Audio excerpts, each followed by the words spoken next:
Very good morning students. हम micro economics पढ़ रहे थे। माइक्रो इकोनॉमिक्स पूरा हो गया था, मैक्रो इकोनॉमिक्स हमने स्टार्ट कर दिया था। उसमें हमने पढ़े थे definitions and scope of macro economics. आज हम पढ़ने वाले हैं फीचर्स ऑफ मैक्रो इकोनॉमिक्स। देखते हैं क्या क्या फीचर्स दिए हुए हैं। बहुत कम पॉइंट्स है, आपको 4 से 5 मार्क के लिए आता है। फर्स्ट फीचर देखते हैं, स्टडी ऑफ एग्रीगेट्स। क्या दिया है? Study of aggregates.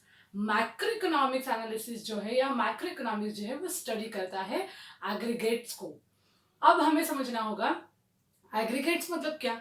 स्टूडेंट, आप सभी को पता है, हम बोलते हैं एग्रीगेट मार्क्स, है ना। तो आप लोगों का एग्जांपल लेकर ही बताती हूँ मैं। तो एग्रीगेट मतलब क्या होता है कि ओवरऑल परफॉर्मेंस को इवैल्यूएट करना, ओवरऑल परफॉर्मेंस को देखना, इवैल्यूएट करना, एनालिसिस करना। अब एग्रीगेट हम मार्क्स के तौर पे कैसे बोलेंगे? जैसे आप सारे सेमेस्टर्स के एग्जाम देते हो, है ना। तो सारे सेमेस्टर्स के एग्जाम देने के बाद क्या होता है कि सारे सेमेस्टर के एक मार्क्स जो होंगे उसकी टोटल का हम एवरेज निकालते हैं। ठीक है, उसके टोटल का हम एवरेज निकालते हैं। अब इसमें क्या होता है, आप लोग का ओवरऑल परफॉर्मेंस काउंट किया जाता है, ओवरऑल एग्रीगेट मार्क्स आपको पता चल जाते हैं और उसमें क्या होता है, आपको ओवर एग्रीगेट परसेंटेज आते हैं। अब ऐसा हम करते क्यों है? देखिए, किसी सेमेस्टर में आप बहुत अच्छा परफॉर्म करते हो, किसी सेमेस्टर में कम ज्यादा परफॉर्मेंस कर लिए, या कोई सब्जेक्ट बैक रह गया, या कम मार्क्स मिले, जो भी बोलेंगे हम। तो एक एक सेमेस्टर को इवैल्यूएट करने से हम actual performance of that particular students हम इवैल्यूएट नहीं कर सकते। तो हम क्या करते हैं कि उन्होंने 3 साल में या 4 साल का सेमेस्टर ईयर है, आपका कोर्स है, तो चारों साल में आपने क्या किया, तो इसको इवैल्यूएट करना मतलब क्या, एग्रीगेट, पूरे पूरे एग्रीगेट हम मार्क्स निकालते हैं। तो इससे क्या होता है, स्टूडेंट का परफॉर्मेंस कैसे रहा ये हम इवैल्यूएट करते हैं। इसी तरीके से इकोनॉमिक्स में भी हो रहा है। क्या करते हैं हम? एग्रीगेट की स्टडी करते हैं, मतलब इकोनॉमी को एज अ होल हम स्टडी करते हैं। तो इसीलिए जैसे इकोनॉमी में क्या क्या स्टडी करके एज किससे एग्रीगेट किसका निकालेंगे? नेशनल इनकम है, national output, national employment, general price level, business cycle. इसमें क्या होगा, अब हर मंथ का या हर इंडिविजुअल कंपनी का इनकम या साइकिल को स्टडी करना या एम्प्लॉयमेंट को स्टडी करने से नहीं करेंगे हम, जैसे माइक्रो में करते थे, इंडिविजुअल की स्टडी करते थे। यहाँ पे क्या करने वाले हम, एग्रीगेट ओवरऑल कंट्री का कितना इनकम है, ओवरऑल कंट्री का कितना एग्रीगेट एम्प्लॉयमेंट है, कितना एम्प्लॉयमेंट हमने जनरेट किया है। तो ये सारी बातें हम यहाँ पे मैक्रो इकोनॉमिक्स में पढ़ने वाले हैं। इनकम थ्योरी, ये क्या है? इनकम थ्योरी है, studies the concept of national income. Macro economics क्या करता है, नेशनल इनकम की स्टडी करता है। ठीक है, तो it is totally related to income study. अब देखेंगे यहाँ पे क्या क्या होता है, methods of measurement and social accounting. इसमें हम क्या करने वाले, माइक्रो इकोनॉमिक्स में नेशनल इनकम को स्टडी करना मतलब क्या है कि हम पूरे ओवरऑल कंट्री में कितनी कंपनीज है, वो ओवरऑल कंट्री में कितने इनकम आ रहा है, कितना इनकम जनरेट हो रहा है, कितना एक्सपोर्ट हो रहा है, उससे क्या होगा, इनकम जनरेट होगा। और इसी से हमारा क्या बनेगा, हमारा हम इसी पूरे ओवरऑल कंट्री में कितना इनकम आया है वो हम यहाँ कैलकुलेट करना सीखने वाले हैं। माइक्रो इकोनॉमिक्स में ये हम कैलकुलेट कर सकते हैं। ठीक है, it also explains the causes and fluctuation in national income. ये स्टडी करने से हमें ये भी पता चलता है कि कितना फ्लक्चुएशन हुआ है इनकम में, या फिर हम ये भी पता कर सकते हैं कि क्या कॉजेज है फ्लक्चुएशन के, क्या कॉजेज है। कहीं हमारा एक्सपोर्ट तो कम नहीं हो गया है, इंपोर्ट बढ़ गया है। देखो, इंपोर्ट करने से क्या होगा, हमारा इनकम कम हो जाएगा, है ना। हम खर्च ज्यादा कर रहे हैं और सेल कम कर रहे हैं, तो एक्सपोर्ट करेंगे तो इनकम बढ़ेगा। तो ऐसे कुछ रीजंस हो सकते हैं। कौन से सेक्टर में मंदी आ गई है, इन्फ्लेशन आ गया है कि वहां पे लोग गुड्स खरीदना नहीं चाहते, तो क्या करेगी, फिर ये पता करने से क्या होगी, गवर्नमेंट क्या करेगी, उसको इम्प्रूव करेगी और अमाउंट को और ऐसे सेक्टर्स जहाँ पे डिप्रेशन आ गया है, जहाँ पे वो नहीं चल रहा है, ऐसा हम बोलेंगे, तो उसको क्या करेगी, प्रमोट करने के लिए कुछ प्रोविजंस करेंगी। तो हम क्या करते हैं, यहाँ पे इनकम थ्योरी स्टडी करते हैं। जनरल इक्विलिब्रियम एनालिसिस, हमने पार्शियल इक्विलिब्रियम एनालिसिस पढ़े थे, अभी हम क्या पढ़ रहे हैं, general equilibrium analysis. Partial equilibrium में हमने ये बोले थे कि पार्शियल इक्विलिब्रियम माइक्रो इकोनॉमिक्स जो स्टडी करता है, कोई भी फैक्टर को स्टडी करता है, तो कुछ फैक्टर्स वो साइड में रख देता है या उसको कंसिडर नहीं करता है ना।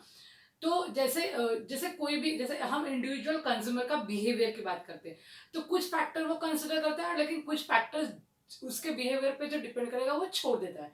जैसे कि प्राइस लेवल की बात करेंगे, किसी भी प्रोडक्ट का प्राइस डिसाइड करने की बात करेंगे, तो उसमें भी पार्शियल उनका अप्रोच होता है। तो कुछ फैक्टर जो है वो स्टैग्नेंट रखते हैं, मतलब वो फैक्टर का इस थ्योरी पे कोई इफेक्ट नहीं होगा ऐसे मान के चलते हैं हम।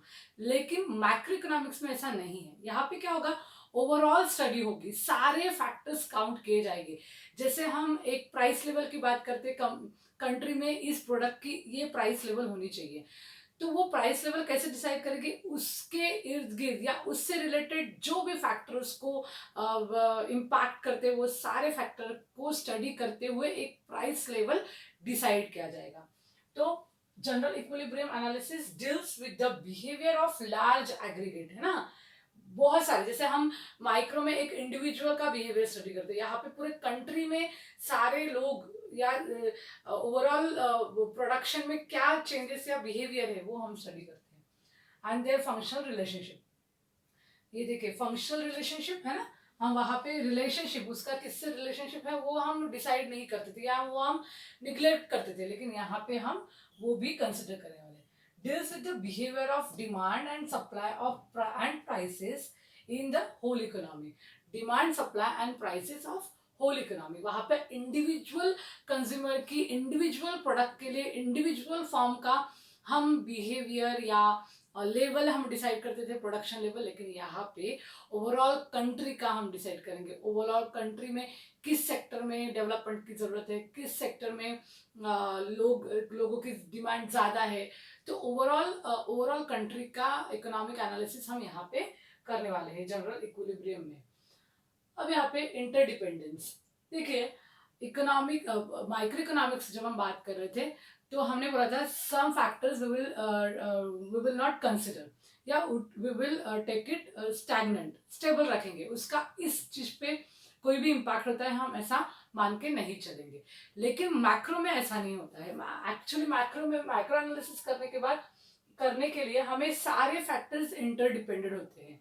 जैसे यहाँ पे देखिए income, output, employment, investment, price level, है ना। जैसे देखेंगे हम प्राइस लेवल डिसाइड करनी है तो इसके लिए क्या होगा, बहुत सारे फैक्टर्स डिपेंड करते हैं। जैसे हम बोलते हैं कि हमने इनकम, अपना जो इनकम है वो डिसाइड करेगा किसी भी कंपनी का। एक कंपनी को एग्जांपल के तौर पे लेते हैं कि कोई भी टॉय कंपनी है, ठीक है, तो टॉय कंपनी का इनकम कितना है, फिर अगर इनकम बढ़ता है तो वो क्या करेंगे, आउटपुट बढ़ाएंगे, है ना।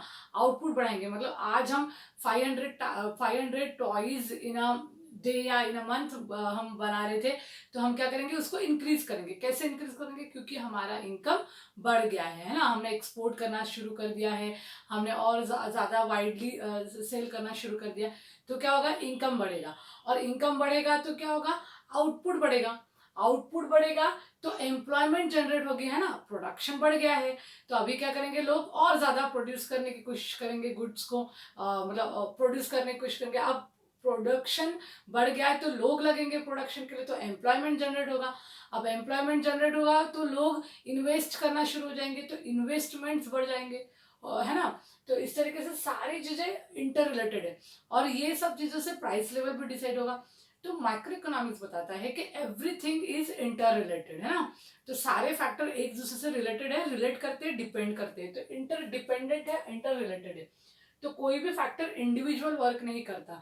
हर फैक्टर में, जैसे हम इनकम इंक्रीज हो रही है, डिक्रीज हो रही है, तो उसके लिए अदर फैक्टर्स आर डिपेंडेंट, ठीक है। लंपिंग मेथड, लंपिंग जैसे हमने पिछले से पढ़ते हैं स्लाइसिंग मेथड, है ना, तो ये डिफरेंशिएशन के लिए आपको बहुत काम आएगा। लंपिंग मेथड, स्लाइसिंग मेथड में हमने क्या किया था, इकोनॉमी को डिवाइड किया था, छोटे छोटे स्लाइड्स किए थे, उसके डिवाइड किया था, स्प्लिट्स किए थे, है ना।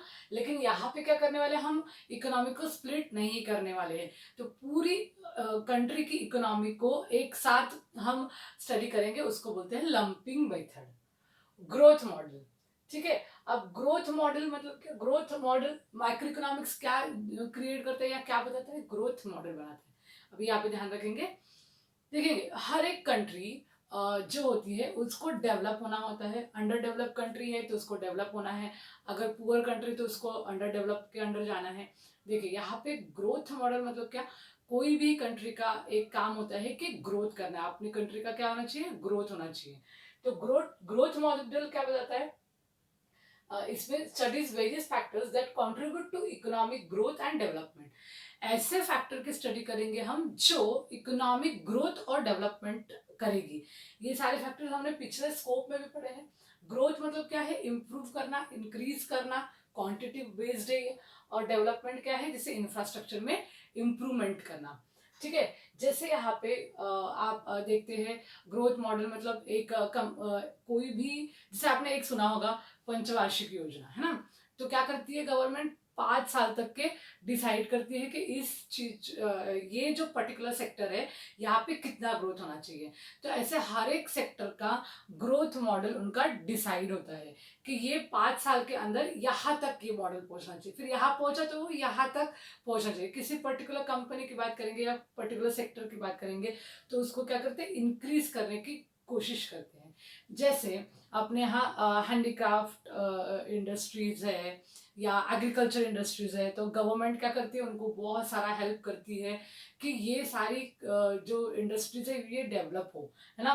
कोई ऐसी बहुत सारी इंडस्ट्रीज है जो जिसकी डिमांड बहुत ज़्यादा है लेकिन उनके पास फाइनेंस नहीं है, तो कंपनी गवर्नमेंट क्या करेगी, उनको प्रमोट करेगी, उनको हेल्प करेगी, फाइनेंशियली हेल्प करेगी और उनको प्रमोट करने की कोशिश करेंगे। जैसे हम एजुकेशन सेक्टर, ये ग्रोथ जो है ना वो हर एक सेक्टर में होगा। जैसे एजुकेशन सेक्टर की बात करते हैं, एजुकेशन सेक्टर में ग्रोथ होना चाहिए, इसलिए गवर्नमेंट क्या करती है कि गर्ल स्टूडेंट को फ्री एजुकेशन देती है। उसके बाद इंफ्रास्ट्रक्चर डेवलप करती है गवर्नमेंट, जैसे कि इंफ्रास्ट्रक्चर डेवलप होने से क्या होगा, एम्प्लॉयमेंट जनरेट होगा, एम्प्लॉयमेंट जनरेट होगा तो इनकम बढ़ेगा, तो नेशन का भी इनकम बढ़ेगा। तो इस तरीके से ग्रोथ मॉडल क्या बताता है कि how to useful to develop growth model. तो माइक्रो इकोनॉमिक्स में हम ग्रोथ मॉडल डेवलप करने वाले हैं। ओवरऑल कंट्री का ग्रोथ कैसा हो वो हम यहाँ पे डिसाइड कर सकते हैं, पता कर सकते हैं, इवेल्युएट कर सकते हैं। नेक्स्ट दिया है जनरल प्राइस लेवल। ठीक है, अब यहाँ पे हम क्या करने वाले हैं, determination and changes in the general price level. हमने पिछले इसमें पढ़ा था, माइक्रो में पढ़ा था कि एक पर्टिकुलर प्रोडक्ट की प्राइस कैसे डिसाइड करेंगे, लेकिन यहाँ पे हम क्या पढ़ने वाले हैं कि जनरल ओवरऑल किसी भी प्रोडक्ट की, जैसे हम एक कोई इंडस्ट्री, टेक्सटाइल इंडस्ट्री लो या ऑटोमोबाइल इंडस्ट्री लो, तो ओवरऑल प्राइस, जनरल प्राइस क्या होना चाहिए, एक पर्टिकुलर चीजों का क्या लिमिट होनी चाहिए, कहाँ तक के वो प्राइस अपन ने पुट करना चाहिए। तो ये सारी चीजें जनरल प्राइस लेवल हम डिसाइड करते हैं यहाँ पे। It is average of all price and goods and services currently produced in economy, है ना। जो भी गुड्स एंड सर्विसेज अपने इकोनॉमी में करंटली प्रोड्यूस हो रही है उसका एवरेज कहाँ निकालते हैं हम, जनरल प्राइस लेवल में, मतलब मैक्रो इकोनॉमिक्स में हम ये कैलकुलेट करते हैं।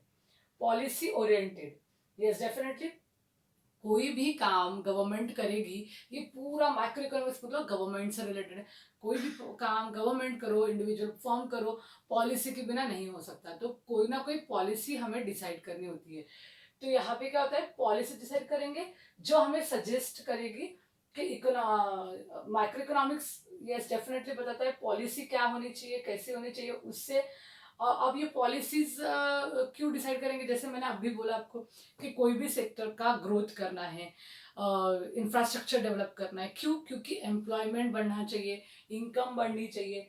तो ग्रोथ कैसा होता है, ग्रोथ कैसे होगा, जैसे कि एम्प्लॉयमेंट जनरेट होगा, है ना, generation of employment, then infrastructure में डेवलपमेंट होगा ना, जैसे आईटी इंडस्ट्री है, ऑटोमोबाइल इंडस्ट्री है, एजुकेशन सेक्टर है, बहुत सारे ऐसे सेक्टर्स है। तो इन सब में जब डेवलपमेंट आएगा तभी हमारा ग्रोथ होगा, तभी कंट्री का ग्रोथ होगा और तभी कंट्री का डेवलपमेंट पॉसिबल हो पाएगा। और इससे क्या होगा ना, इन्फ्लेशन और डिप्रेशन, ये जो सारी चीजें हैं वो इन्फ्लेशन, डिफ्लेशन, डिप्रेशन हम बोलेंगे, ये सारी चीजें हैं कंट्रोल कर सकते हैं हम, है ना। क्या होता है कि अगर हम अंडर डेवलप कंट्री है और या फिर हमारा नेशनल इनकम कम है, तो हम किसमें हमारे पास पैसा कम आएगा, हमारे एक्सपोर्ट कम हो गए हैं और इंपोर्ट बहुत ज़्यादा हो गए हैं, तो इससे क्या है, हमारे पास पैसा कम है। और अगर अपने पास पैसा कम है तो हम जनरेट कहाँ से करेंगे, अपनी ही कंट्री से जनरेट करने की कोशिश करेंगे, और उससे क्या होगा, इन्फ्लेशन बढ़ेगा, मतलब मंदी आएगी, महंगाई बढ़ेगी, डिप्रेशन आएगा, रिसेशन आएगा, तो ये सारी प्रॉब्लम्स फेस करनी पड़ेगी।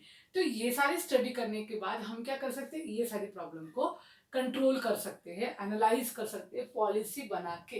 तो माइक्रो इकोनॉमिक्स क्या होता है, पॉलिसी ओरिएंटेड होता है। तो यहाँ पे फीचर्स आज खत्म होते हैं, और कल हम और नए टॉपिक्स पढ़ने की कोशिश करते हैं। Thank you, have a nice day.